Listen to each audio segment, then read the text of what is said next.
S'il y a un sujet qui déchaîne les passions dans toutes les civilisations, sans exception aucune, c'est la question de la polygamie.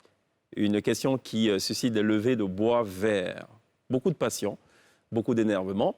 La simple évocation de la possibilité d'une légalisation de la polygamie émise par un député ivoirien il y a quelques années avait justement suscité ce même type de réaction. Lire, surtout venant de la gente féminine. Il faut bien qu'on en parle. Deux sociologues nous revisitent ce soir. Dr Jamal Seibitra et Pélibien Ghislain Koulibaly. Ils seront accompagnés ce soir d'un juriste, Maître Blaise Aka Bleoué. Il est avocat avec eux. On va justement essayer donc d'analyser cette question de fond en comble. La T-Ben sera en attraction pour le volet musical de la scène de la télé d'ici. Deux titres donc qui seront repris. I'd Rather Go Blind de Etta James et What a Wonderful World de Louis Armstrong. La télé d'ici, l'essentiel de ce qui devrait vous intéresser. Bonsoir, bienvenue.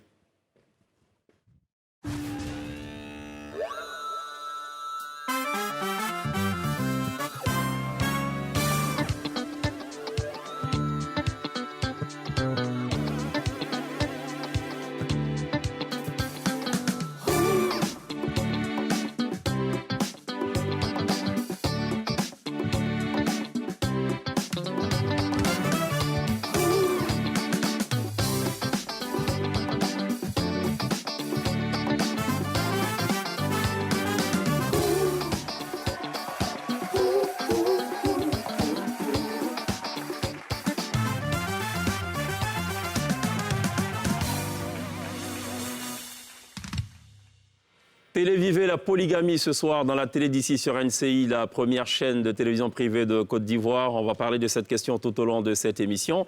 Alors, c'est peut-être une erreur de casting, mais pour ce premier tableau et pour le tableau qui va suivre, il n'y a pas de femme sur ce plateau. Donc, je ne sais pas s'il y aura de la contradiction ou pas. Mais en tout cas, on essaiera donc d'être le plus objectif possible. On a beaucoup de plaisir à recevoir encore une fois Dr Jamal Seibitra. Bonsoir, bienvenue. Bonsoir, Cheikh. Êtes-vous polygame? Non. D'accord. Fils de polygame. Fils de polygame. D'accord, c'est très bien de le préciser.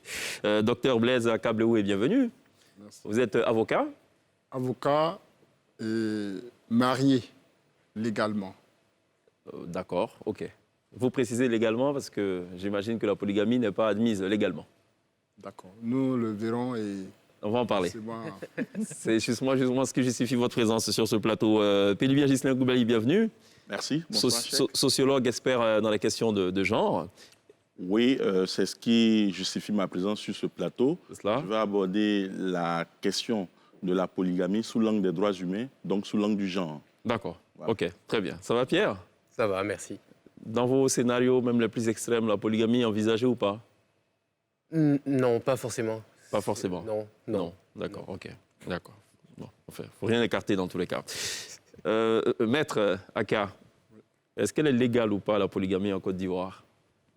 Oui, d'entrée de jeu, on peut dire que la polygamie est prohibée par la loi. D'accord. Et la toute dernière, d'ailleurs. D'accord. Donc la loi- polygamie n'est pas autorisée par la loi en Côte d'Ivoire. Elle est prohibée, Elle est prohibée même. Voilà. interdite. Elle est interdite. D'accord. Est-ce que Pour vous serez... parler prosaïquement, Oui, tout simplement, on peut dire que la polygamie est interdite. d'accord. Ok. Est-ce que vous pensez comme moi que c'est vrai que ce n'est pas autorisé par la loi, c'est même interdit, c'est même prohibé comme vous le dites, mais que dans les faits, ben, il y a beaucoup de foyers polygamiques ou polygames. Et c'est ce qui suscite aussi l'intérêt de ce débat. Oui. Et nous allons... Allons-y. Là, on n'est plus dans le futur proche, on est dans le présent. là. Voilà. D'accord. Parlons-en justement. Qu'est-ce qui se passe pour tous ceux qui sont polygames, justement? C'est hors la loi, c'est ça? Ils sont hors la loi jusqu'au moment où nous parlons, ils sont hors la loi. Ils sont hors la loi. Maintenant, Personne en c'est oblata. un fait social. Oui. Vous avez bien indiqué que c'est un fait social. Et nous aussi, nous sommes avocats. Et donc, nous appliquons le texte. Le texte aussi s'applique à des personnes, aux citoyens. Et naturellement, il faut bien regarder cet aspect. D'accord. Parce que ce sont ces mêmes personnes qui se retrouvent aussi devant les tribunaux et devant les juridictions que nous pratiquons. Absolument. Donc, visiblement, il y a un conflit entre la loi, telle qu'elle est écrite, et le reflet de la société. Oui, nous appréhendons cette réalité, mais en même temps, nous disons que le législateur a apporté des correctifs parce que la situation n'est pas restée forcément la même. En ce qui concerne la monogamie, c'est toujours resté le même élément depuis 1964 à ce jour. mais il y a eu juste quelques petites atténuations au départ. Et puis aujourd'hui, le fait est là. La dernière loi, la loi du 26 juin 2019, est encore venue réaffirmer la position du législateur qui prohibe la polygamie. Quelles sont les conséquences, du coup, de cette disposition sur le fonctionnement de la société en elle-même? Qu'est-ce que ça induit? Parce que la loi n'a pas bougé. C'est complètement interdit, pas de polygamie.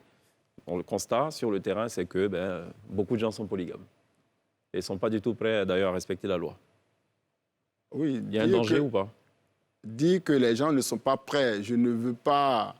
C'est moi qui le dis, c'est pas vous qui le dites. Oui, cette opposition frontale, le législateur est aussi le représentant du peuple.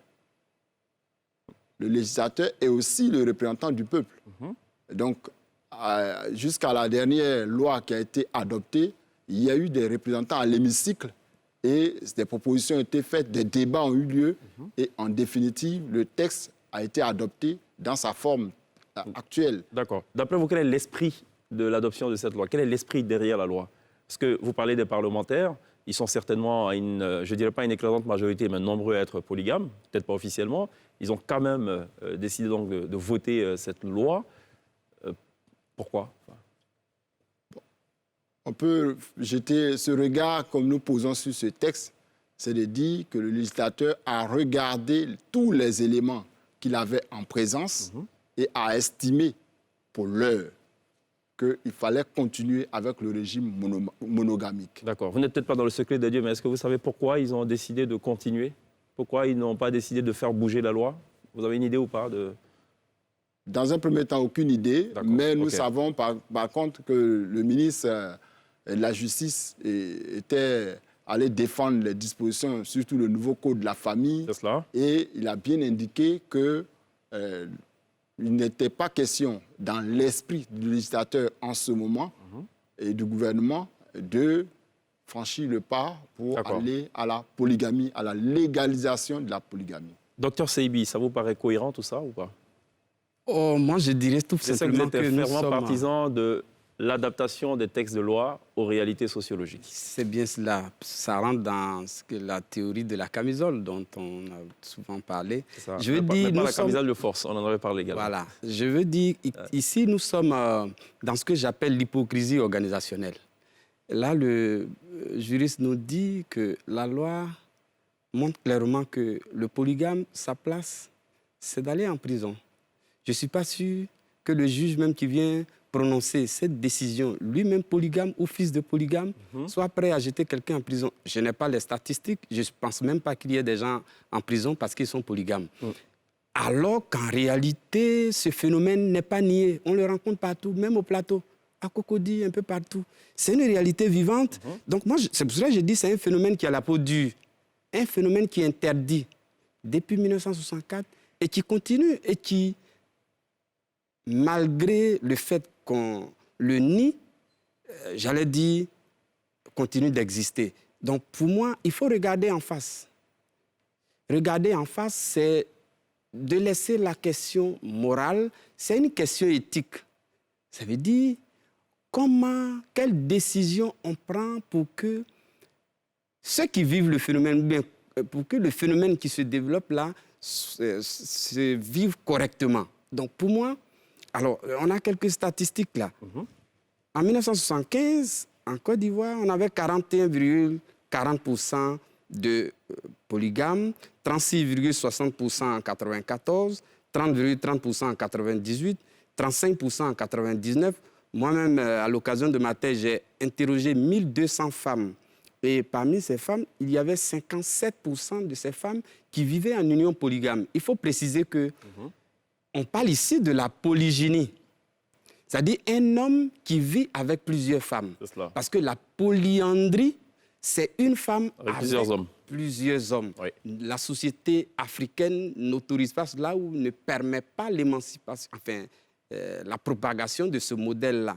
Mais c'est un phénomène qui n'est pas africain. Il faut le dire tout net. Oui, ça on le sait. C'est un phénomène qui est universel.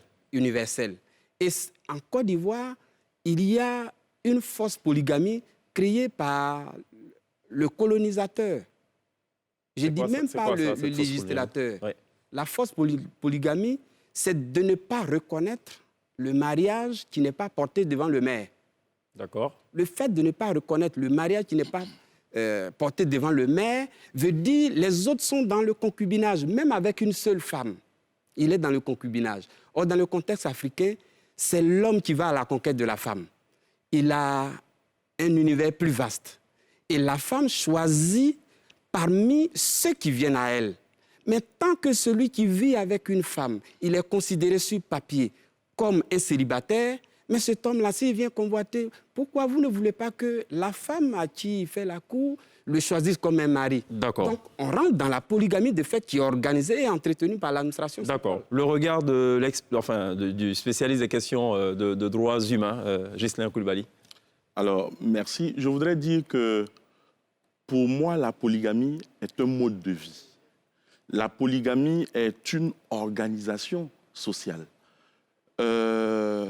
Mais il est bon de poser la question suivante.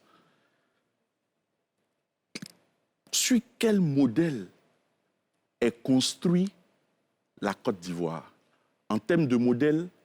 La loi ivoirienne, vous voulez dire? Ou les lois? Non seulement la loi, mais la structure sociopolitique. Elle est construite sur quel modèle? Je répondrai en disant que la structure sociopolitique ivoirienne est construite sur un modèle patriarcal. Je précise ce fait pour dire qu'en Côte d'Ivoire, nous avons ce qu'on appelle la masculinité hégémonique et les normes du patriarcat. De quoi s'agit-il? Vous avez une relation inégalitaire entre l'homme et la femme, où sociologiquement on développe l'identité masculine comme une identité supérieure à l'identité féminine qui renvoie à l'infériorité. Mais ce n'est plus le cas avec notamment la loi sur la famille, l'article 58 qui dit que désormais l'homme et la femme sont de façon égale chefs de famille. Donc ce n'est plus trop d'actualité, ça. Oui, absolument. Mais attention, vous savez que c'est vrai que le législateur, il légifère, mais vous venez de le dire à l'entame de cette émission, il y a des décalages en termes de pratique.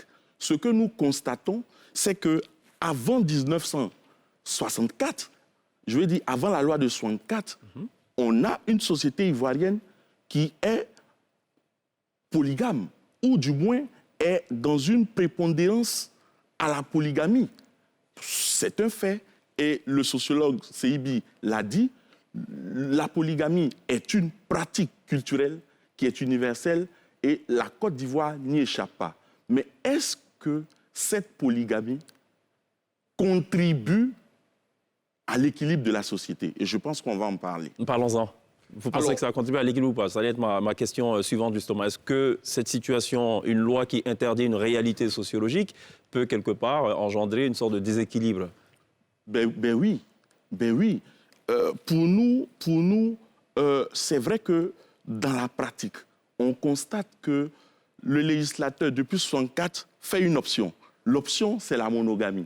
Et il y a une succession de réformes qui aboutissent au code de la famille. Mais les faits sont têtus et sacrés. Et les faits sont têtus au point où aujourd'hui, les individus vont contourner la loi pour développer le phénomène des deuxièmes bureaux, le phénomène des maîtresses. Et il y a un célèbre film qui passe actuellement, la maîtresse d'un homme marié, qui défraie aujourd'hui la chronique parce que les Ivoiriens en raffolent. Mais oui. Qui est une série sénégalaise. C'est une série sénégalaise. Qui dépeint aussi les réalités au Sénégal. De la polygamie. Mais regardez, dès qu'il a pris un marème, si je ne me trompe pas, les problèmes ont commencé, les conflits ont commencé dans le couple.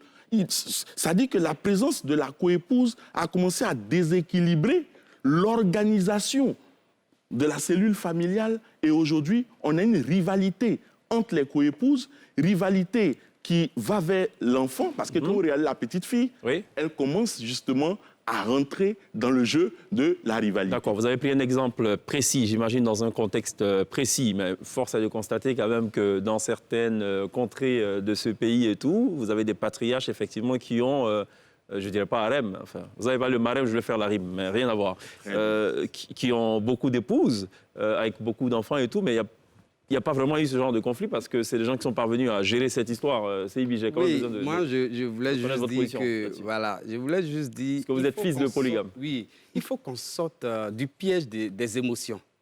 Moi, je veux qu'on sorte du piège des émotions, qu'on apprécie sereinement les choses. Moi, je dis que moi, je suis fils de polygame. Je veux dire que ce n'est pas parce que...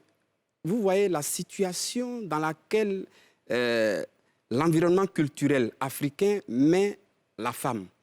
La femme doit attendre de choisir parmi ceux qui viennent à elle.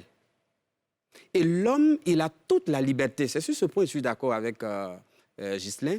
Il a toute la liberté d'aborder n'importe quelle femme qui lui plaît. Il y a des femmes qui vont chercher, hein, celles qui sont fortunées, mais il n'y en a pas beaucoup. Non, dans le contexte africain, ça ne prospère pas toujours. Disons que ce n'est pas très bien vu. Oui, voilà, ce n'est pas très bien vu. Mais je veux dire qu'ici, il faut qu'on regarde. Moi, je dis, à partir du moment où un mariage, c'est-à-dire une union reconnue par les communautés, parce que le symbole de l'union, qui est l'alliance qui date de l'Égypte antique, c'est la mise en commun de deux familles, c'est ce que l'anthropologue dit. On dit déjà, vous voyez ce que le législateur va faire.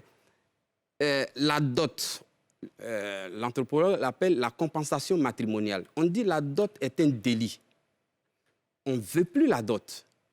Et on vient devant le maire pour consacrer l'union. Le maire qui a juste 5 à 10 minutes pour venir prononcer sa litanie, et c'est cette union-là qui est reconnue. Mais les autres unions avec la confiance de la population sont disqualifiées. Mais en ce moment-là, tant qu'on dit à l'homme qu'il est célibataire, il va en chercher. Mais mieux, la femme elle-même, chez qui l'homme qui vient, il n'est pas immatriculé. Elle ne sait même pas s'il a une femme ou pas. Parce que tout tient au discours de l'homme. C'est pour cela qu'on arrive à une situation où l'homme va prendre autant de femmes qu'il souhaite, quitte à la femme de rester dedans ou sortir. Donc pour moi, mais il y a même des femmes, et j'en parlais en off à des collègues ici, en disant, il y a une femme qui me disait, le plus grand malheur pour une femme africaine, c'est de vivre avec un homme qui n'est jamais convoité par les autres femmes et de rester dans cette situation jusqu'à ce qu'elle ne partage pas son homme avec les autres femmes.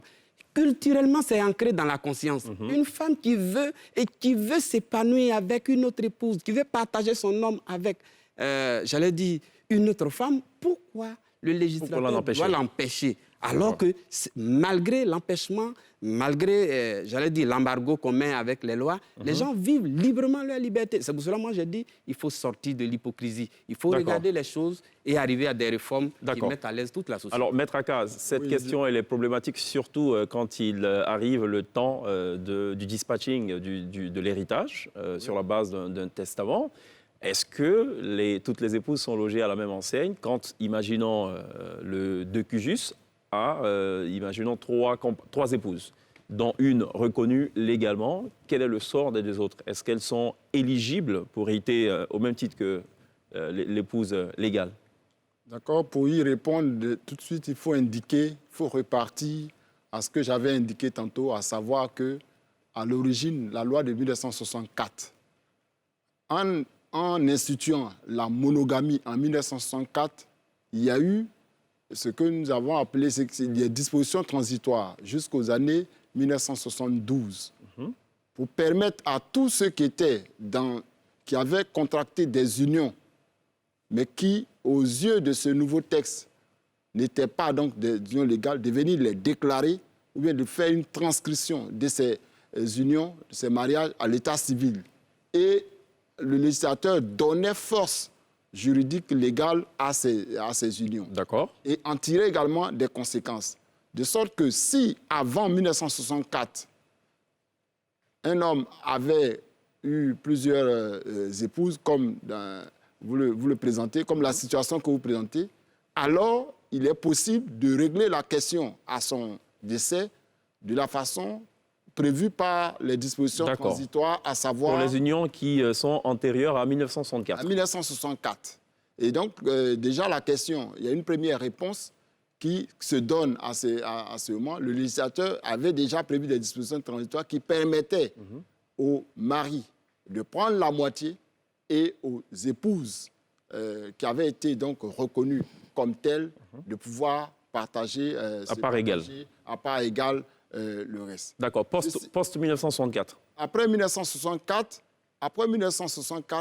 il y a eu des évolutions qui ont été consacrées. Tout à l'heure, je rebondis sur ce qu'il a paru être comme un regard que le législateur ne voulait pas poser sur sa société. Mais en même temps, le législateur, il a plusieurs éléments sur lesquels il s'appuie.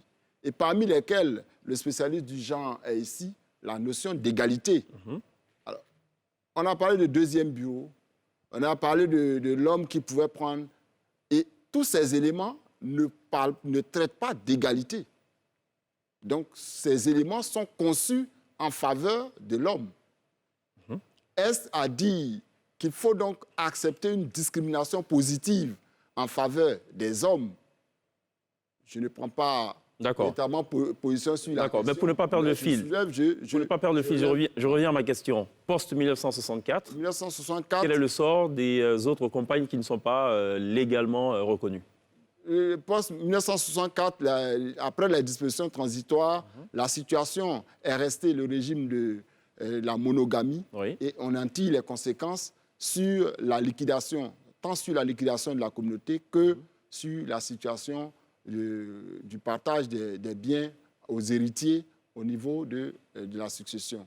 Ça doit vous dresser les poils, ça, docteur Seybi? Oui, mais justement, c'est ce que moi je ne souhaite pas. Parce que la femme qui met au monde un héritier, on prend l'héritier, on est dans la dialectique de la poule et de l'épervier.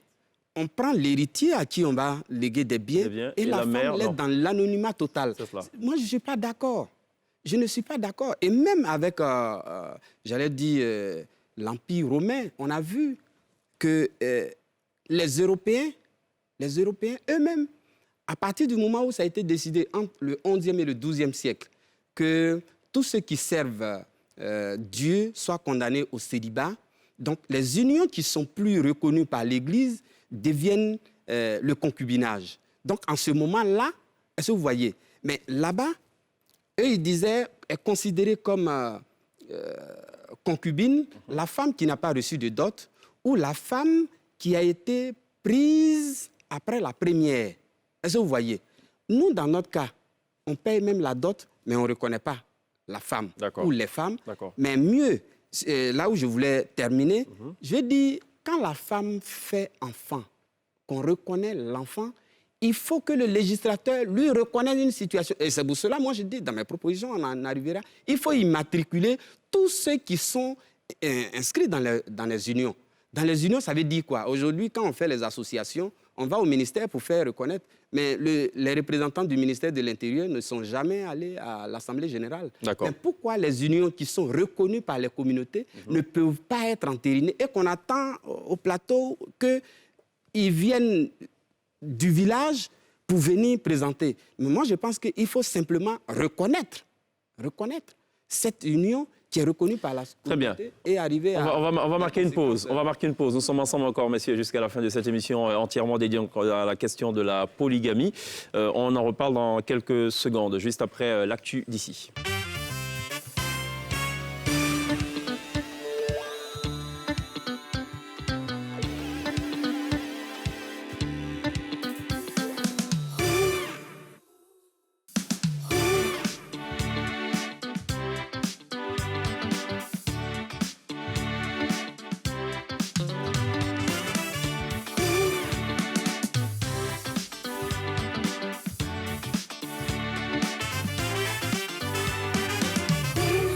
Télévivez la polygamie ce soir dans la télé d'ici sur la première chaîne de télévision privée de Côte d'Ivoire, NCI, la nouvelle chaîne ivoirienne tout à l'heure. Vous retrouverez Madame Tonkpi et compagnie avec donc en cast principal Yves Dero.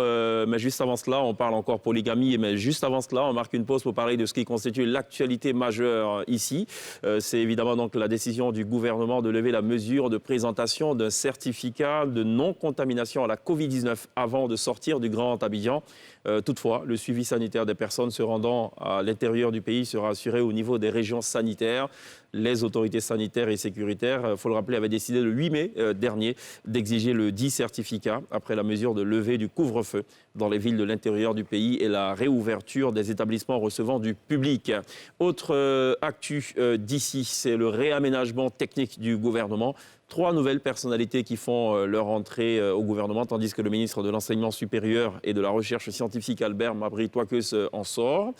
Précédemment conseiller spécial au cabinet du Premier ministre, Albert Flindé fait son entrée dans le gouvernement en tant que ministre de l'intégration africaine et des Ivoiriens de l'extérieur. Ce nouvel entrant remplace Ali Koulibaly qui lui devient ministre des Affaires étrangères. Il assurait jusque-là donc l'intérim après le départ de Marcela Montano. Un autre entrant, c'est Adama Diawara, précédemment conseiller au cabinet du Premier ministre, qui est nommé donc ministre de l'Enseignement supérieur et de la Recherche scientifique en remplacement de Abdallah Albert Mabry-Touakeus qui donc quitte le gouvernement. Le 3e nouveau ministre, c'est Roger Adom. Il hérite du ministère de la Modernisation de l'Administration et de l'Innovation du Service public. Il succède à Raymond Goudou Kofi qui, elle, prend désormais le ministère de la Culture et de la Francophonie, après en avoir assuré donc l'intérim suite au départ de Maurice Kwaku Bandama, devenu, vous le savez, ambassadeur de Côte d'Ivoire en France. Enfin, Philippe Légré, qui était jusque-là donc secrétaire d'État auprès du ministre des Transports, chargé des Affaires maritimes, qui devient donc ministre chargé des Affaires maritimes. Voici ce qu'il fallait retenir de l'actu d'ici. Pierre. Alors, j'ai lu quelque part, arrêtez-moi si je me trompe, que l'islam répond à la problématique de la polygamie en disant que si un homme peut marier plusieurs femmes, c'est parce qu'il n'est pas difficile de prouver la paternité des enfants, ce qui serait différent dans le cas inverse. Est-ce que vous êtes d'accord avec ce postulat ? Alors, moi, je voudrais dire qu'il faut qu'on fasse attention. C'est vrai que quand vous regardez le référentiel arabo-musulman, la sourate 4, précisément, nous dit en substance qu'un musulman peut aller jusqu'à 4 femmes. Mais attention, c'est sous restriction et c'est sous conditionnalité. Et c'est là où, pour le spécialiste des questions de genre, ça devient intéressant. La question de l'équité est posée lorsqu'on parle de polygamie.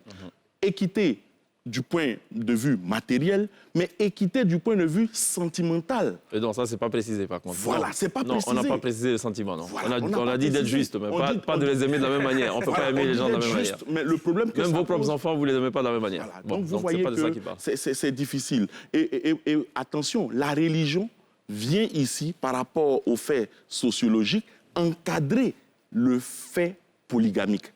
Parce que je pense que j'ai pu retrouver dans la littérature que nous avions, à l'époque, de grands musulmans qui avaient plusieurs femmes. Et donc, quand on vient réduire à 4, on vient ici pour régler la question de l'héritage. Parce que n'oublions pas que la femme est au cœur de la gestion du patrimoine. Et donc, lorsque légitimement les épouses sont connues, alors on peut aller vers une répartition du patrimoine. Et donc, je pense que on dit peut aller, mais on ne dit pas doit aller vers 4 femmes. Voilà ce que je peux dire. Pour le sociologue, moi, c'est le contraire. Il faut voir ce qui est facile à établir, c'est la maternité. Est-ce que vous voyez, dans ce que vous avez dit, le père est une construction sociale. Tout le monde ne devient pas père dans les différentes communautés. Le père est choisi en fonction des référentiels de la communauté. Donc, le père est une construction sociale.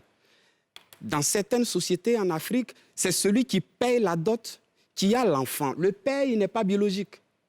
Est-ce que vous voyez? Mais la mère est biologique.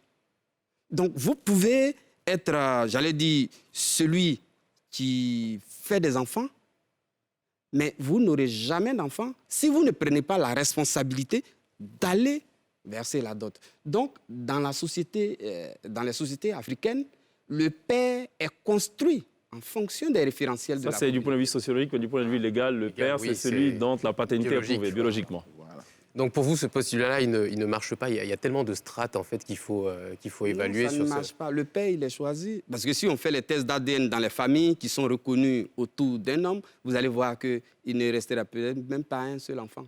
Parce qu'il y a des pères qui sont infertiles, mais la communauté lui donne des possibilités parce D'accord. qu'il occupe une position sociale assez D'accord. stratégique. C'est toujours bon d'avoir qui ce est regard des donc, du enfants et sociologue. qui porte son nom. Oui, mais je voudrais dire que c'est aussi une cause légale de la polygamie. Parce que lorsque un homme est privé de son droit biologique, si sa première épouse n'enfante pas, vous voyez qu'il a ce désir d'aller vers une seconde. Si la seconde n'enfante pas, elle peut aller vers une troisième et on peut justifier le fait de polygamie. Donc pour moi, les causes de stérilité ou de maladie peuvent être à l'origine de faits polygamiques ou de C'est faits cela, polygamiques. tout à fait. Alors, vous avez rappelé qu'il y a cette grande question de l'équité, de l'égalité quand on parle de polygamie. Est-ce que cette pratique, on serait d'accord, si on la légalisait, pour la faire évoluer? Est-ce que nos sociétés accepteraient qu'une femme puisse avoir plusieurs maris? Et puis, qu'est-ce que ça voudrait dire finalement? Est-ce que la polygamie, ça repose sur la capacité à assurer un foyer financièrement? Parce qu'aujourd'hui, il y a des femmes qui peuvent. À gérer une maison, des femmes en sont tout à fait capables, à procréer, je veux dire. Maître Aka, qui veut réagir par rapport à cela? Oui, justement, c'est l'un des éléments. Aujourd'hui, on s'est demandé pourquoi le législateur n'a pas fait bouger les lignes. Ah, ce fameux législateur. Ce fameux législateur. Mais voici qu'on vient d'apporter de l'eau au moulin du législateur ivoirien. Première chose, la notion même de polygamie. Nous disons polygamie et nous ramenons le concept à une seule dimension, à l'aspect de la polygynie, c'est-à-dire la possibilité de l'homme D'avoir plusieurs femmes. Mais la société que nous sommes en train de présenter ici n'admet pas qu'un homme, qu'une femme puisse avoir plusieurs hommes. ait plusieurs. Donc la polyandrie. Donc, de votre point de vue, c'est un peu ça aussi l'esprit donc, de la disposition qui prohibe la polygamie. Ça, c'est l'un des aspects. Mais l'autre élément que je voudrais ajouter, c'est qu'en même temps que nous jetons un regard sur les législations, le droit comparé, même la législation sénégalaise, par exemple, qui admet la polygamie, ne fait qu'ouvrir une possibilité et distingue 3 strates. La première possibilité, c'est que vous avez, au moment du mariage, vous faites une option. Et l'option pour être polygame, l'option pour être polygame, donc vous allez jusqu'à 4. L'option pour être, polygame, pas plein, mais vous avez une situation intermédiaire qui vous permet d'aller de 2 à 3, donc en dessous des 4. Oui. Et puis la dernière option, la monogamie. Encore que cette dernière position est irréversible. Lorsque vous faites cette option, elle est irréversible. Très bien. J'aimerais l'avis du sociologue sur la question de Pierre. Est-ce que la société est prête justement à accepter la polyandrie? Si vous pouvez me répondre en 1 minute, je serai l'homme le plus heureux du monde. Non, la société africaine n'est pas prête parce que notre carte mentale est formatée pour développer une société phallocratique. D'accord, dominée par le phallus. Vous voyez que vous venez de me donner raison. La prégnance de l'idéologie patriarcale nous montre ici que c'est la polygynie qui est préconisée et non la polyandrie. Pourquoi?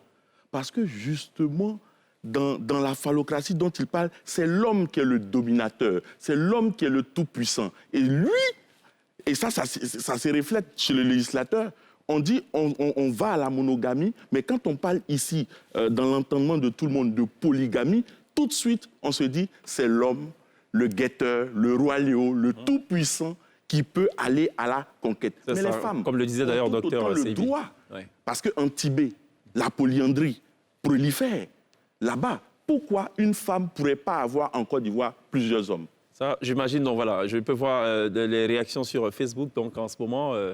vous devez tout de suite d'un côté des femmes qui sont sûrement en train d'applaudir. Enfin, non, pas les femmes, certaines femmes. Pierre. Alors, imaginez un instant qu'on mette la question, je veux dire, devant l'Assemblée, qu'il y ait des textes de loi qui soient proposés. C'est vrai que jusque-là, on a vu beaucoup de réactions de la société quand c'est politique, quand c'est des questions salariales, je veux dire, des manifestations. Est-ce que vous pensez qu'on aurait des réactions, des descentes dans la rue de la part de la population si jamais ce texte-là se retrouvait vraiment au cœur d'un vrai débat? D'accord. Pierre vous demande de lire dans une bouteille de cristal. Non, mais je veux dire, quand on observe la population... Moi, je veux que pour la première fois, la Côte d'Ivoire cesse d'être le premier pays qui a le plus de textes qui ne s'appliquent pas sur sa population.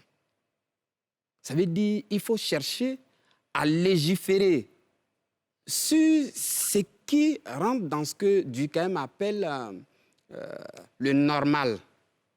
Parce que si vous avez une communauté qui est abonnée à des référentiels que vous-même vous dites que vous ne reconnaissez pas, en ce moment-là, la société, elle est bancale. Donc, il faut redresser les choses. Donc, pour moi, il ne s'agit pas de marcher. Il faut déjà tester la température. Pour vous, il faut proposer. Mais il suffit, pour moi, simplement d'ouvrir les yeux et voir et de refléter que la société. La polygamie est une réalité. Il faut en tenir compte. Et pour moi, il ne faut pas aller vite en disant il faut légaliser. D'accord. Comme on est pressé, pour moi, il faut aller doucement. D'accord. Et les étapes par lesquelles il faut passer, la première étape pour moi, c'est la reconnaissance de la dot. Le juriste est là. Je pense que la dot n'est pas reconnue. Il faut reconnaître la dot. Si on reconnaît la dot, les petits-fils de l'Église catholique, je vais parler des Occidentaux, disent que c'est la femme qui n'a pas reçu la dot qui est concubine. Chez nous, ici, une concubine, c'est la femme qui est mariée, ou bien l'homme même qui a une seule femme, mais qui n'est pas porté devant le maire. Donc, il y a des fatwas qu'on pose. Est-ce que le mariage religieux rentre en ligne de compte? Là-bas, c'était uniformisé, c'était l'Église. Oui, mais ici, dans le cas ivoirien, est-ce que quand on est marié à l'église et à la mosquée, c'est même pas reconnu. Non. Il faut passer devant le maire. Il faut passer devant un monsieur qui a une sorte de pagne attachée. Et qui vient passer juste 5 minutes devant. Il dit aimez-vous pour le meilleur, pour le pire. C'est sa décision. C'est suffisant. C'est pas normal. Alors, la polygamie, évidemment, elle touche bien de citoyens, de toutes les couches socio-professionnelles, même des autorités politiques et tout. Alors, dans l'hypothèse où on a, imaginons, une autre autorité du pays qui a deux compagnes, une qui est la légale et l'autre qui n'est pas la légale, mais qui est tout aussi légitime, s'il doit représenter le pays à une cérémonie officielle, à l'étranger par exemple, et qu'il se présente avec celle qui n'est pas mariée légalement, ça pose problème? Pour moi, ça ne pose pas problème. Oui, ça on sait. Oui, ça nécessairement, ça pose problème. Ça pose problème au niveau de la loi. Parce que la question même que nous évoquons, on a souvent évoqué les questions d'épouses. Il faut entendre des épouses coutumières. Et pendant longtemps, on a mis les deux éléments sur le même pied en disant les épouses ici. La distinction du législateur est nette. Avant 1964, il pouvait avoir cette situation. Après 1964, les situations qui se rapprochent, c'est des situations de bigamie ou carrément d'adultère. D'accord. Tout simplement. C'est dire qu'au regard de la loi qui est en vigueur aujourd'hui, une des situations n'est pas donc pour vous, c'est pas normal voilà, pour un cadre de représentation officielle. Il y a un problème protocolaire même déjà de base. Voilà. Comment on désigne cette personne-là, je veux dire à l'étranger ou même dans le pays. C'est ça. D'accord. Très bien. Ok, parfait. On va baisser la tension, messieurs. D'accord, ça suscite beaucoup de choses, les questions polygamie. On va y revenir, non, pas, dans le courant de cette même émission. On va juste parler de l'actualité en caricature avec Pierre. Ouais, elle a été riche, l'actualité, cette semaine. On a beaucoup de sujets qui sont évoqués. On en a parlé dans l'actu d'ici. Le remaniement ministériel est la porte de sortie pour Mabry Touakeus. On a les propositions de la CEI qui sont rejetées en bloc par l'opposition avec à sa tête le PDCI. On a Soro Guillaume qui se fait tendre gentiment une autre plainte sur les bras, cette fois dans l'affaire de l'assassinat de IB. Et le déconfinement qui commence à l'intérieur du pays. Il faut s'adapter. Rumeurs sur l'état de santé du Premier ministre. On a eu quelques clarifications aussi cette semaine. On a les centres de dépistage qui sont enfin opérationnels dans la ville d'Abidjan. On a les cours qui reprennent aussi à l'intérieur du pays parce qu'il faut recommencer à aller à l'école. Et le déconfinement dans le monde de façon générale, en particulier en France. On parle beaucoup de navigation à vue. On ne sait pas trop où on pose les pieds. Et Madagascar qui revient un peu comme toutes les semaines maintenant avec Rajolina qui danse pendant que l'OMS tire la tronche. Et au Congo, le procès du directeur de cabinet du président pour des accusations de corruption qui a été mis sur pause. Alors, messieurs, comme chaque semaine, on demande à nos invités de la fin de la semaine de choisir une caricature et de la commenter avec nous. On va commencer par vous. D'accord. Moi, je veux parler de Madagascar. Voilà. Pour moi, j'ai juste envie de dire deux choses. La première chose, c'est de montrer qu'en démocratie, le souverain, c'est le peuple. Et le serviteur, c'est celui à qui on donne le droit d'exercer ce pouvoir-là, qui est le président. Le président, en se mettant à faire cela, il traduit éloquemment ce que la démocratie prévoit, contrairement à ce qu'on vit. La deuxième chose, l'ennemi de l'homme, c'est la maladie. Et donc, face à la maladie, il faut aller avec tous les moyens qu'on a. L'Afrique, qui est le continent du 21e siècle et de la femme, montre ici qu'elle compte aussi. C'est pour cela, cette recette-là, pour moi, ça montre véritablement qu'on peut compter sur l'Afrique. Vu les résultats qu'on a aujourd'hui, on n'a pas forcément besoin de se faire accepter par les instances qui, aujourd'hui, montrent leur impuissance face à cette pandémie-là. Donc, pour moi, je dis bravo à Madagascar. Je crois que c'est Corona Vacances. Cette caricature m'interpelle parce que nous sommes en face de différents acteurs et leurs réactions face à la reprise des cours. L'école, quand elle marche, elle fait appel aux trois parties, trois entités. L'école, tous ceux qui sont les acteurs de l'école, ensuite les parents, et puis ceux-mêmes qui sont les apprenants. On peut dire comme ça, les apprenants. Alors aujourd'hui, les apprenants sont, en fonction donc, des deux localités, l'intérieur du pays et le Grand Abidjan, les apprenants sont mis dans une situation, je vais dire, à double vitesse, liée bien sûr à la pandémie, à la Covid-19. Cette situation me fait rebondir sur le fait que l'état d'esprit. Alors il y a un groupe qui dit, pour nous, les vacances, c'est déjà maintenant. Et il faut qu'on aille en vacances, qu'on se repose. Quand les autres disent, il faut pouvoir reprendre. Mais en même temps, quand tous ceux-là sont encadrés par les enseignants disent, d'accord pour y aller, mais quelles sont les conditions qui se présentent? Très bien. Et donc, une concertation entre ces différents acteurs pourrait faire jaillir une solution meilleure pour une reprise réussie.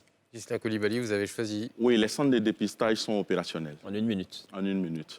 Alors, vous avez remarqué qu'il y a eu de heurts à Yopougon, où au moment de la construction de certains centres de dépistage, les communautés ou les populations se seraient senties lésées parce qu'elles n'avaient pas la bonne information. Et donc, pour moi, je note que le déficit de communication entre les décideurs et la base ou les communautés peuvent être à l'origine de violences ou de conflits. Ce que nous préconisons, vous voyez que tout est rentré dans l'ordre et aujourd'hui, ces mêmes populations fréquentent ces centres de santé. Il faut dire qu'il faut commencer toujours par la communication et faire de la communication un maillon essentiel dans la gestion locale. D'accord, très bien. Je peux dire. Pour ma part, je pense que j'ai choisi la caricature, voilà, celle-ci, où on a quelqu'un donc de l'intérieur du pays. Bonne nouvelle pour l'intérieur du pays. Voilà. Aujourd'hui, l'intérieur du pays est logé à la bonne enseigne et Abidjan est vu comme, les Abidjanais comme des pestiférés et tout. Ça me rappelle en fait cette petite boutade de quelqu'un qui disait aujourd'hui, on a même peur d'afficher qu'on vient de la France. Alors qu'il y a quelques mois de cela, oui, on faisait le malin, ouais, je viens de France, et tout le monde se cachait. Donc, il y a comme une sorte de petit repli progressif, et comme pour dire, on ne sait pas de quoi est fait demain. Voilà. Il ne faut pas se moquer de... Quand on n'a pas traversé l'autre rive, il ne faut pas se moquer de l'autre. Celui qui se noie. Moi, j'ai choisi la fin des rumeurs sur l'état de santé du Premier ministre parce que on a entendu quand même des choses graves, on l'a donné pour mort. Et ça montre quand même que tout ça fait évoluer un peu la communication gouvernementale. On a vu le président en conf call avec le ministre pour montrer justement que tout allait bien. Donc voilà, on est rassurés et puis les choses évoluent dans le bon sens. Merci Pierre. C'était donc le décryptage de l'actualité majeure de la semaine en caricature. On marque une pause, on se retrouve dans quelques instants pour poursuivre nos échanges sur la polygamie. Restez avec nous.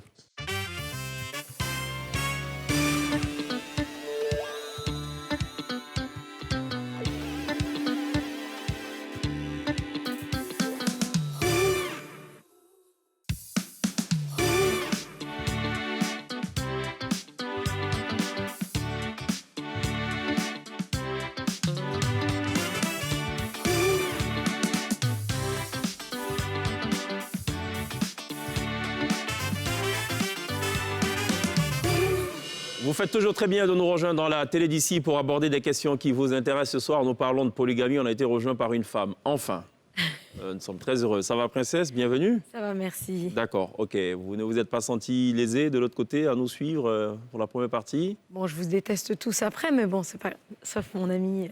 Ah d'accord. Bon, sauf On l'a mon ami. dit genre. Ok, d'accord. Juste une question, maître, juste pour vous, mais vraiment en 30 secondes. Ça vous paraît normal ou pas que les mariages religieux ne soient pas pris en compte par la loi, par le législateur en question? Alors, sur la question, il y a deux éléments de réponse. Le premier élément, le législateur en tient compte, mais demande aux religieux de ne pas célébrer le mariage avant lui et de le faire après lui. Mais je parle du cas où le mariage religieux a été célébré avant Ah oui, le monsieur avec l'écharpe. C'est pourquoi C'est pas valable. j'ai dit qu'il y avait deux éléments. D'accord. Le deuxième élément? Donc, le législateur dit qu'aucun ministre du culte, Oui. aucun ministre, Oui. donc tout ministre du culte Oui. qui veut célébrer un mariage ne le fait pas avant lui. Mhm. Quand le législateur a fait le mariage, Oui. on peut maintenant le présenter. Dans le cas où ça a Sauf- été fait avant. Dans le cas où ça a été fait avant, c'est un regard, par exemple, sur la religion musulmane ou bien d'autres pratiques Même chrétiennes, hein, coutumières, ouais. etc. Oui. Dans le cas où ça a été fait avant, ce n'est pas le mariage légal. Bon. C'est un mariage ou religieux ou Ouais. coutumier. Oui, d'accord. Voilà. C'est un peu compliqué cette affaire. Donc, à part calmer vos ardeurs, messieurs, et surpeupler les cellules familiales, dites-moi les avantages et les motivations de se marier avec plusieurs femmes. Bon, princesse est venue faire le procès de nos intervenants apparemment. Oui, alors, Ah, vous bégayez là. Oui. je veux dire que l'avantage de se marier à, par exemple, deux femmes, je vais Dans la bigamie. deux femmes, c'est-à-dire, comme tout à l'heure, Koulibaly disait tout à l'heure, la première épouse, qui est l'épouse légitime, même si la loi ne la reconnaît pas coutumièrement, c'est-à-dire les deux familles se mettent d'accord pour que on a compris. deux personnes se mettent en union. Si elles n'arrivent pas à procréer, la même société donne l'autorisation à l'homme de prendre une seconde épouse. Mais cette seconde épouse ne reçoit pas dans le référentiel de type occidental, qui est la concubine, elle ne reçoit pas la dot. Dans la société africaine, toutes les femmes qu'on prend reçoivent la dot. Mais dans le second cas, c'est pour qu'elles puissent procréer. Et si elles n'arrivent pas, c'est ça qui va envoyer une troisième. En milieu rural, par exemple, les épouses constituent une force de travail. Et la richesse en milieu africain, c'est l'homme, c'est l'homme. Donc, tant qu'on a la possibilité d'avoir plusieurs enfants, on a toujours une certaine suprématie. Et c'est pour cela la sexualité en contexte africain est la sexualité de type socialisé. Il faut que la sexualité aboutisse à la procréation. Les autres formes de sexualité n'ont pas droit de citer. Vous voyez. C'est pour cela que vous allez voir un homme avec plusieurs femmes. Et Oui, allez-y, princesse, allez-y. Okay. Ne pensez-vous pas que la polygamie masculine est une situation subie justement par les femmes pour raisons financières, traditionnelles ou culturelles? Là, nous l'avons relevé tout à l'heure, la question de la polyandrie. Voilà, est venue pour dire que le fait de ne pas accepter la polyandrie est déjà un souci en soi. Mais également l'admission de la polygynie, c'est-à-dire la polygamie de l'homme qui est acceptée et que nous, que tout le monde veut voir légaliser, crée aussi une situation d'inégalité. Et donc, vous avez parlé de la femme qui pourrait subir, mais c'est bien le cas. Voici une situation. Alors, je voudrais terminer sur ce point en disant, les avantages qu'on présente de la polygamie, ces avantages sont à mettre en balance avec les difficultés ou toutes les autres situations ou que tout ce qu'on appelle les profondeurs de la polygamie relèvent. Alors, il ne s'agit donc pas, pour terminer sur ce point, de déplacer les problèmes. On veut régler un problème, répondre à la question de procréation, mais si on le déplace, on ne fait que déplacer, on ne le résout pas, puisqu'on crée aussi une autre injustice. Et nécessairement, qui nous dit que la femme qu'on va récupérer, la deuxième ou la troisième, et si ces trois n'arrivent pas à procréer. Donc ça, c'est le point de vue du juriste. C'est un autre encore. Avez-vous entendu parler du polyamour? C'est ce type de relation, c'est de plus en plus tendance ces derniers temps. Faudrait-il pas légaliser le polyamour comme la polygamie? Il faut peut-être expliquer à nos téléspectateurs Le c'est quoi polyamour, le je vais prendre polyamour. carrément la définition. Le polyamour est une pratique qui consiste à avoir des relations sexuelles ou romantiques ouvertes avec plus d'une personne à la fois. Ça, vous voulez parler de la polysexualité? Nous, on est dans le cas du Polyamour. mariage, hein, vraiment, polyamour. Oui, parce que là, ce sont les conséquences directes de la détérioration des mœurs. D'accord. Quand on est dans une société fragilisée, on arrive à cela. On n'oblige personne à aller dans les bras de plusieurs femmes. Mais quand il n'est pas contrôlé, vous savez, pour le sociologue, l'être humain doit être canalisé. Son instinct est animal, il faut canaliser. Quand la famille s'affaiblit, on s'adonne à tout. Donc, je vais dire, c'est la matérialisation du fait que nos systèmes sociaux sont en souffrance.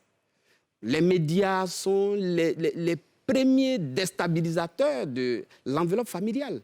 Parce que vous pouvez enfermer votre enfant à double tour. Il suffit qu'il y ait son smartphone, qu'il est sur les Champs-Élysées. Est-ce que vous voyez? Donc, avec le téléphone, on est nu à la maison, même habillé. Donc, c'est vraiment pour vous dire, la détérioration des mœurs conduit à cela. Mais ce n'est pas imputable à la polygamie. Mais moi, je ne suis pas en train de dire qu'il faut faire la polygamie. Pour moi, il faut faire la cartographie. Absolument, il faut que de la tous loi... ceux qui sont en union. Pour moi, si tu as une femme, tu as une bague. Tu as deux femmes, tu as deux bagues. Tu as trois femmes, tu as trois bagues. Pour que la femme vers qui tu vas aller, elle regarde. Elle voit que tu as deux bagues. Si elle s'engage, elle sera la troisième femme. En ce moment-là, elle est libre. D'accord. Vous mettrez cette seconde bague où?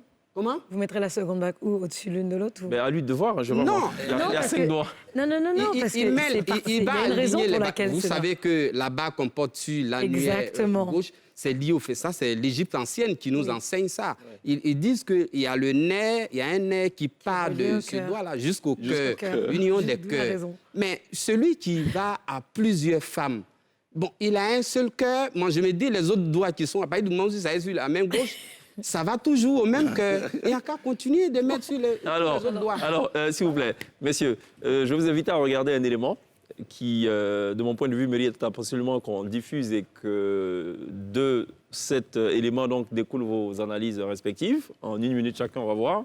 C'est un prédicateur congolais du nom de Abdoul Majid qui se prononce justement sur la question de la polygamie. Pour lui, c'est une nécessité.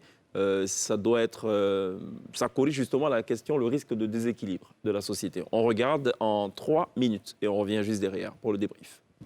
Regardez aujourd'hui, par exemple, en France, j'ai suivi dernièrement, on est en train d'arrêter de prostituer.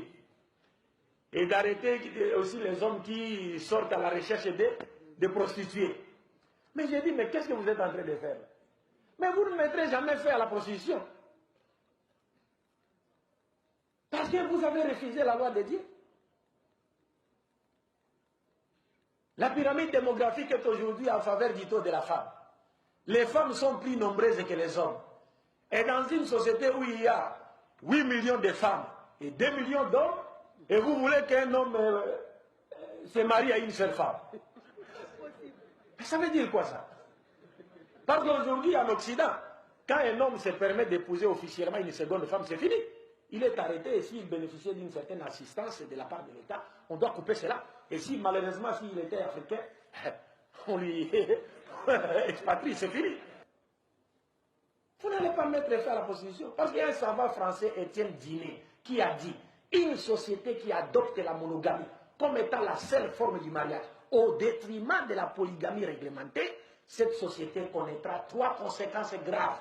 La première conséquence, la prolifération de la prostitution. La seconde, les enfants illégitimes. Et enfin, la troisième, les célibats. C'est-à-dire les des femmes seront contraintes, seront condamnées à demeurer célibataires jusqu'à la fin de leur vie. Elles pourront avoir la vie sauve en acceptant le système islamique. Est-ce que vous comprenez? Donc nous vivons maintenant à cette époque. Pourtant, même dans la Bible, Ésaïe chapitre 4, verset 1, Dieu dit, il arrivera un moment où cette femme s'attacheront à un seul homme et lui diront, nous nous vêtirons nous-mêmes, nous allons nous nourrir nous-mêmes. Fais-nous seulement porter ton nom pour enlever notre honte. Est-ce que vous comprenez cela? Donc c'est le contraire qui est fait aujourd'hui. C'est le contraire qui est fait aujourd'hui. Et maintenant, si on se retrouve dans une société où les femmes n'ont pas la chance de se retrouver même, de se marier, et de se retrouver même sous tutelle d'un homme polygame, mais qu'est-ce qui se passera?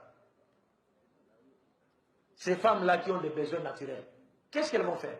N'est-ce pas qu'elles vont développer des stratégies visant à attirer et les hommes mariés et les hommes non mariés dans les mailles de leur filet? Et qu'est-ce qui s'en suivra? La prostitution, les enfants illégitimes, les célibats. Les 3 conséquences graves auxquelles l'islam ajoute 2 autres pour en faire 5. C'est-à-dire la 4e conséquence, c'est la dépravation totale des mœurs. Et en fait, la 5e, c'est l'infidélité. Messieurs, commentaires? Ghislain Coulibaly? Oui, alors, je voudrais simplement qu'on recadre un peu ce qu'il a dit. Je suis d'accord que la polygamie, autrefois, avait une fonction politique. Et la fonction politique de la polygamie positionnait la femme au cœur des alliances politiques, lorsqu'il y avait des hostilités guerrières. Et donc, on va chercher la protection du plus fort, et lorsqu'il y a des conflits entre royaumes et autres, on est protégé. Ça, c'est la fonction politique de la polygamie. Mais la fonction économique de la polygamie, je vais en paraphraser pour dire un paysan qui est monogame, qui a peu de revenus, est la risée de la communauté. Lorsqu'à côté, on a un polygame qui a plusieurs femmes, qui a plusieurs progénitures, donc des enfants, qui deviennent une main-d'œuvre bon marché et qui peuvent lui permettre d'accroître son bien économique. Ça, c'est une fonction économique.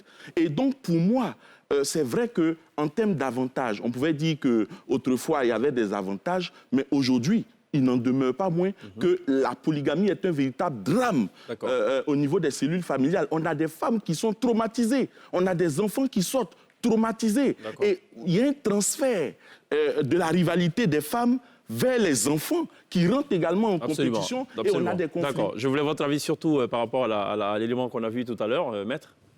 Oui, dans l'élément, il fait l'apologie, bien entendu, de la polygamie et il fait référence en ce qui concerne le texte qui a été cité, surtout à Ésaïe, un texte d'Ésaïe, pour critiquer, pour dire que les situations sont inversées. Vous dites qu'en fait, il ne faut pas confiner la société dans le régime monogamique. C'est juste ça son truc. Bien, ce qu'il dit, il faut voir déjà, même dans la référence qu'il cite, puisque il parle ici de la Bible. Isaïe, c'est l'Ancien Testament. Le Nouveau Testament, la nouveauté qui est apportée, c'est que désormais, c'est un homme, une femme. D'accord, mais il parle de déséquilibre. Vous avez plus de femmes que d'hommes dans certaines sociétés. Qu'est-ce qui se passe? Oui, mais c'est trouve d'abord que c'est une assertion, mais qui n'est pas vraie. Bon, d'accord. Donc déjà, on peut voir les statistiques que dans le cas de la Côte d'Ivoire, oui, ce n'est peut-être pas vrai, mais dans d'autres sociétés... Voilà. Moi, je dirais que ce n'est pas le trop grand nombre de femmes. Ce n'est pas le trop grand nombre de femmes. Sur cet aspect-là, je ne suis pas d'accord avec lui. Vous savez que la femme est un bien fertile. C'est-à-dire, l'homme est condamné à la finitude, à la mort. Donc, pour durer, il faut être avec la femme, il faut avoir une femme et procréer. Pour moi, une femme suffit pour procréer, pour, j'allais dire, s'éterniser en quelque sorte. Mais dire qu'il faut en prendre plusieurs, ça ne résout pas le problème. Mais en même temps, je dis que ceux qui veulent en prendre plusieurs, dans le contexte ivoirien, je veux dire... Ça doit pas être interdit de faire. Non, je n'ai pas dit que ça ne doit pas être interdit. Il faut que la femme qui veut aller dans un couple polygame sache que cet homme-là, il n'a pas de femme. Ou bien cet homme-là, il a 2 femmes. Et en toute liberté, elle s'engage, en toute responsabilité, elle s'engage à aller vivre ce qu'elle souhaite. Or, justement, on couvre les hommes. Les hommes, ils ont une femme, 2 femmes. La loi ne reconnaît pas ces unions. que la communauté reconnaît. Donc ça fait que lui, il se construit dans son imaginaire comme un célibataire et il est libre d'aller choisir qui il veut. Donc pour moi, il faut les immatriculer. Tu as pris une femme... On a bien compris votre position. Princesse, rapidement. Justement, alors qu'est-ce que la polygamie apporte de plus que la monogamie sur le plan juridique et sociétal, pardon? Moi, je prends le volet sociétal. Mais tu as dit tout de suite, ce n'est pas reconnu la polygamie. Donc on ne peut même pas parler, à la limite, il n'y a pas d'apport, quoi. Le droit même en Côte d'Ivoire crée la polygamie. Moi, je le dis parce que les gens sont dans des unions reconnues que le droit ne reconnaît pas. Oui, on l'a dit, il y a un décalage entre la monogamie et les pratiques que nous constatons. Seulement, ce que je voudrais ajouter, c'est que la polygamie dont on parle, l'indicateur, je l'ai dit, c'est les seconds bureaux, ce sont les maîtresses, mais pour moi, elles déséquilibrent. Pourquoi? La Côte d'Ivoire a ratifié la norme internationale qu'est la CEDEF. Donc, on lutte contre toutes les formes de discrimination à l'encontre des femmes. Quand vous regardez l'article 5 de la CEDEF, la problématique qui est posée, c'est le comportement socio-culturel de l'homme. Je l'ai dit tantôt, l'homme est un guetteur. L'homme est dans une approche au niveau de l'univers, c'est lui qui va choisir. Un chasseur. C'est un chasseur. L'homme est un chasseur. Mais regardez les discriminations, les inégalités. Les femmes sont victimes du piège. Pour vous, il ne faut pas du tout autoriser la polygamie? Pour moi, c'est un non-sens. La polygamie est un non-sens du point de vue du genre, du point de vue de l'équité, du point de vue de l'égalité. Qu'est-ce que vous pensez des femmes qui n'ont aucun problème avec la polygamie, qui d'ailleurs estiment même qu'elles sont épanouies? Non, mais vous savez, on ne peut pas Je ne sais pas, je pose la question. On ne peut pas dire que les femmes sont d'accord avec la polygamie. Je n'ai pas dit les femmes, je parle des femmes. Certaines femmes. Oui. Mais les femmes ne peuvent pas être d'accord avec la polygamie. C'est le jeu social qui finit par naturaliser l'acceptation de la polygamie. Bon. Sinon, les femmes ne sont pas d'accord. Okay. Une première épouse qui voit son homme aller chercher une seconde épouse, mais c'est un drame parce qu'elle s'est dit, comment j'ai fait pour pouvoir perdre mon homme. Je n'ai pas pu le garder. D'accord. On aurait aimé avoir une femme qui est peut-être pro-polygamie, qui nous donnerait peut-être les raisons de son acceptation ou pas. Je ne sais pas. Mais en tout cas, je pose la question et vous avez parlé au nom de certaines femmes. Oui, mais bon, c'est votre point de vue. Marquons une pause, messieurs. Marquons une pause. Acceptons la pub. On revient juste derrière pour le dernier tour de table.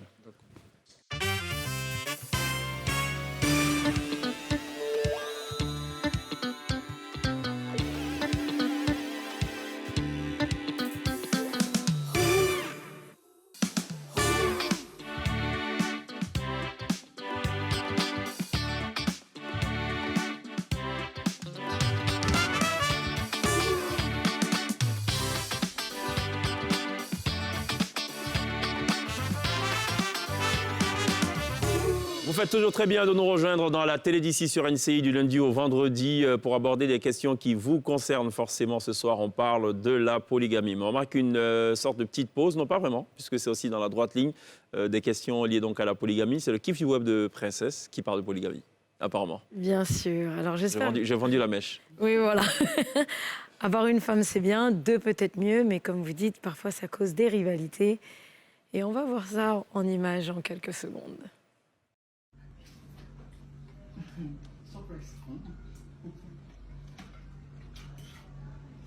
Some salad. See salad. Some salad. For my husband, my food is the sweetest. You're eating the sweetest. So this is where you cook for food. That can cost some you cook. See the one now. Fried rice. See the nonsense rice. So you need cook. You marry him. See your food. You marry him. See. What happened for myself? You be like not cooking for me. I am. See your see, don't see your chicken. You want to start? You want to start now? No. You people want to start? No. If you want to start, just give me sign. Let me walk around. My husband. See, we be at husband. They go to the little who want to start. My husband. Stop salad. Yeah, salad. Stop salad. You go day, this woman. Thank you. Sebi, c'est à ça que ça ressemble ou pas dans la vraie vie? Comment? La polygamie, c'est à ça que ça ressemble dans la vraie vie? Pas forcément, c'est bien caricaturé quand même. Ouais, d'accord, ok. Voilà, Bon. pas forcément. Pas forcément. Oui, parce que s'il doit subir ça tous les jours, c'est un peu compliqué, quoi. Alors, Madame Tonki est compagnie avec Yvi Dero, ça parle de sauce graine. Alors, je ne sais pas s'il y a un lien aussi avec ce qu'on vient de voir à l'instant, avec le monsieur qui est complètement gavé là, mais on regarde et puis bon, on s'en fait une petite idée en 2 minutes.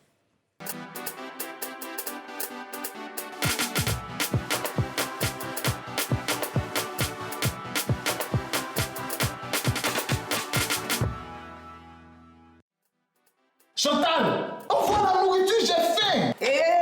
Quand monsieur Tonki a fait, j'ai servi le riz là tout de suite, mais j'ai emmené la sauce déjà pour que tu te calmes. Tu vas penser que j'ai fait ta sauce préférée là. Chantal, on va pas manger sauce graine tous les jours dans la maison ici. Ce matin, tu m'as dit sauce graine, hein? Non, Chantal, quand je te parle, faut écouter. J'ai dit sauce arrachée.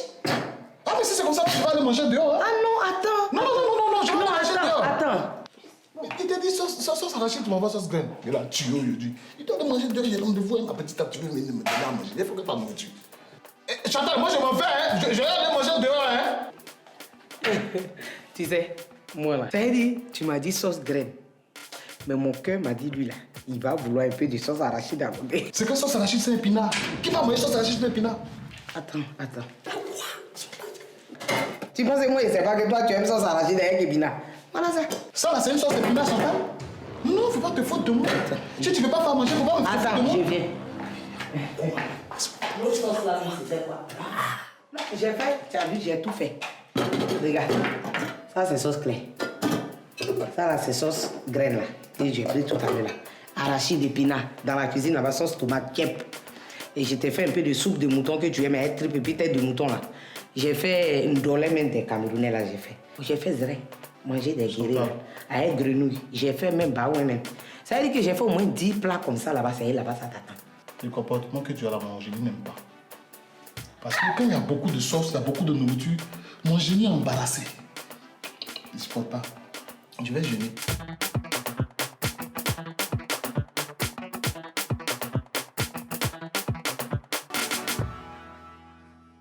Alors peut-être l'avantage de la polygamie, c'est que quand il y a plusieurs compagnes, on est sûr qu'il y a différentes sauces. Donc ça risque de ne pas arriver. S'il dit qu'il ne veut pas la sauce arachide, bon, il y a peut-être une qui a préparé la sauce graine. S'il ne veut pas la sauce graine, il y a la sauce épinard. Bon, enfin, je rigole. Bon, moi, je me dis, ne m'en voulez pas, mesdames.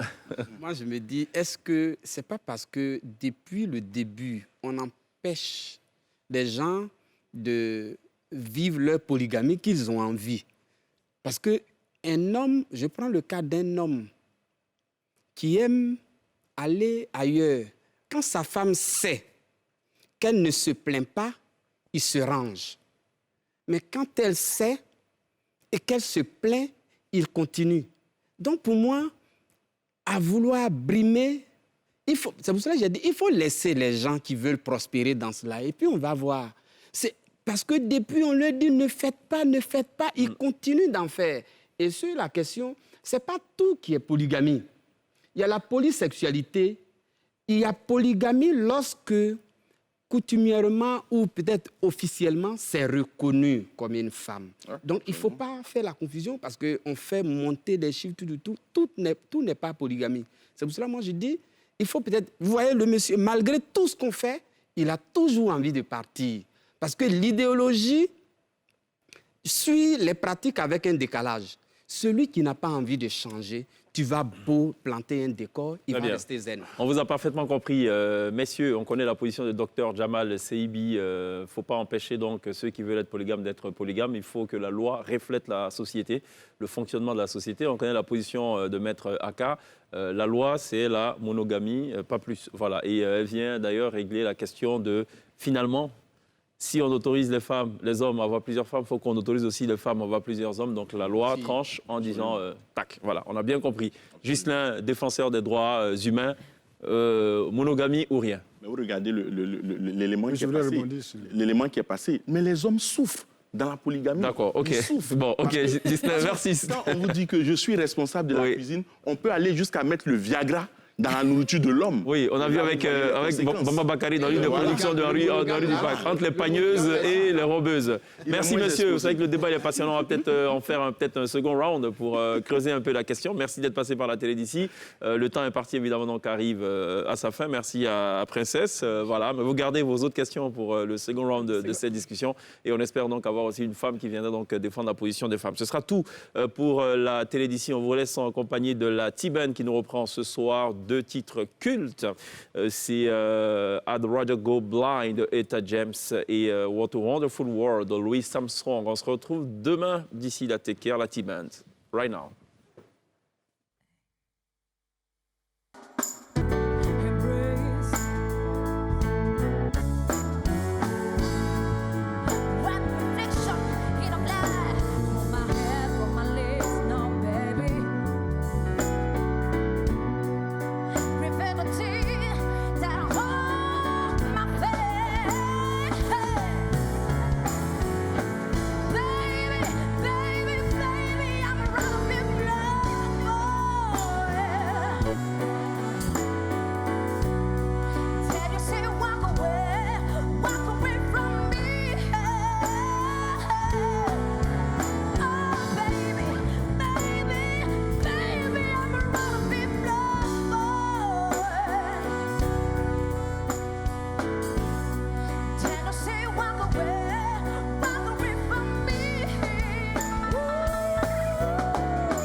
wonderful world.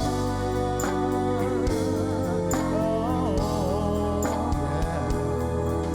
I think to myself, what a wonderful. Are you ready, Kevin?